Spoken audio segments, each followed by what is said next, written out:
اس وقت وطن عزیز میں جو ماحول ہے، ماہ مبارک رمضان ہے، لیکن پورے ملک میں فرقہ واریت اور یہ جو فساد فی الارض ہے یہ بہت زیادہ پھیلا ہوا ہے۔ سوشل میڈیا بہت منفی اور نیگیٹو کردار ادا کر رہی ہے۔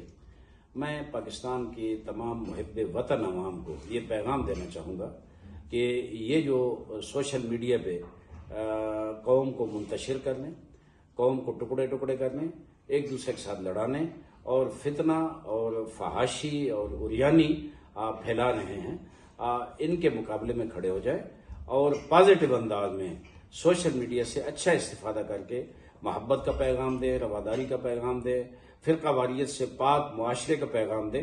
اگر یہ کریں گے تو میں سمجھتا ہوں میرا وطن بھی مضبوط رہے گا اور اسلام کی بھی عزت اور سربلندی ہوگی اور ماہ رمضان کا حق بھی ادا ہوگا۔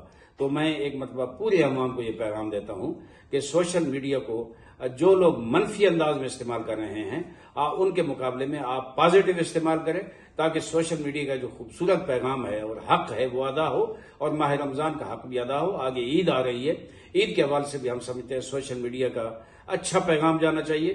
آپ لوگ اگر سوشل میڈیا کو مثبت انداز میں، پازیٹیو انداز میں استعمال کریں گے تو جو منفی قوت ہے سوشل میڈیا کو اس ملک میں آگ لگانے اور قوم کو تقسیم کرنے اور ملک کو کمزور کرنے کے درپے ہیں، وہ خود بخود انشاءاللہ شکست کھائے جائیں گے اور پیچھے ہٹ جائیں گے۔ لہذا ہم مل کر انشاءاللہ سوشل میڈیا پہ بھرپور انداز میں مثبت پیغام پہنچائیں گے اور منفی قوتوں کا مقابلہ کریں گے۔ جزاکم اللہ خیر۔ ایسے متنازع مواد کی شکایت وزارت مذہبی امور کے ویب پورٹل پر کی جا سکتی ہے۔